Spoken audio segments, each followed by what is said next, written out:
सुप्रभात बच्चों। आज हम पढ़ने वाले हैं हिंदी व्याकरण पाठ वचन। शब्द के जिस रूप से किसी व्यक्ति के एक या अनेक होने का पता कहते हैं। वचन के दो भेद होते हैं, एक वचन और बहुवचन। एक वचन शब्द के जिस रूप से उसके एक होने का पता चले उसे एक वचन कहते हैं, जैसे बकरी, पेंसिल, पुस्तक, लड़का आदि। बहुवचन शब्द के जिस रूप से उसके एक से अधिक होने का पता चले उसे बहुवचन कहते हैं, जैसे बकरियां, पेंसिलें, पुस्तकें, लड़के आदि। एक वचन तो बच्चों आपने देखा एक वचन होता है जहाँ पर एक चीज होती है, एक वस्तु या एक प्राणी एक वचन कहलाता है, जैसे चूहा, टोपी, केला। और जहाँ पर एक से अधिक वस्तुओं या प्राणियों का बोध होता है जिन संज्ञा शब्दों से, उन्हें हम बहुवचन कहते हैं। कुछ विशेष बातें होती हैं जो हमें ध्यान रखनी होती हैं।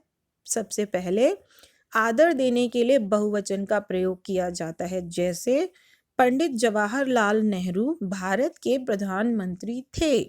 अब यहाँ पे हम आदर दे रहे हैं तो अंत में आया थे। पिताजी आए हैं पर बिंदी।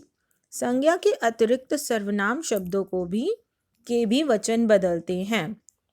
कुछ शब्द सदा बहुवचन के रूप में प्रयोग किए जाते हैं, जैसे दर्शन, हस्ताक्षर, आंसू आदि।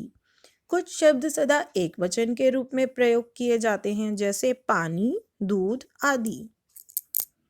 अब वचन परिवर्तन तालिका पर हम ध्यान देंगे, उसके कुछ नियम होते हैं जो हम देखेंगे।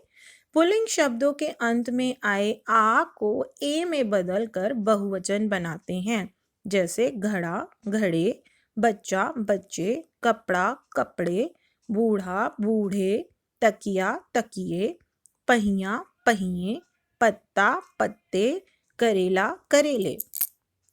दूसरा नियम, स्त्रीलिंग शब्दों के अंत में आए आ को एक में बदलकर बहुवचन बनाते हैं, जैसे लेखिका, लेखिकाएं, कविता, कविताएं, परीक्षा, परीक्षाएं, अध्यापिका, आएं, महिलाएं, योजना, योजनाएं, सभा, सभाएं। तीसरा नियम, स्त्रीलिंग शब्दों के अंत में आए ए को ए में बदलकर बहुवचन बनते हैं। पुस्तक, पुस्तकें, चादर, चादरें, सड़क, सड़कें, संतान, संतानें, बात, बातें, राह, राहें। स्त्रीलिंग शब्दों के अंत में आई ई को ई या इया में बदलकर बहुवचन बनाते हैं, जैसे पहाड़ी, पहाड़ियाँ, नीति, नीतियाँ, रीति, रीतियाँ, गाड़ी, गाड़ियाँ, नारी, नारियाँ, सब्जी, सब्जियाँ। अंत में ओ लगाकर बहुवचन बनाते हैं, जैसे कारखाना, कारखानों, बाजार, बाजारों, मकान, मकानों, छात्रा, छात्राओं, दुकान, दुकानों, कमीज, कमीजों। अंत में चंद्र बिंदु लगाकर भी हम कुछ एकवचन शब्दों को बहुवचन में बदलते हैं, जैसे स्त्री, स्त्रियां, गुड़िया,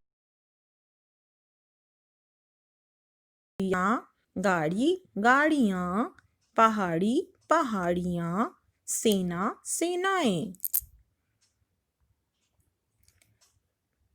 कई एकवचन शब्दों को हम बहुवचन बनाते हुए गण या वर्ग लगाकर भी बदलते हैं, जैसे अध्यापक, अध्यापकगण, अतिथि, अतिथिगण, विद्यार्थी, विद्यार्थीगण, कृषक, कृषक वर्ग, श्रमिक, श्रमिक वर्ग।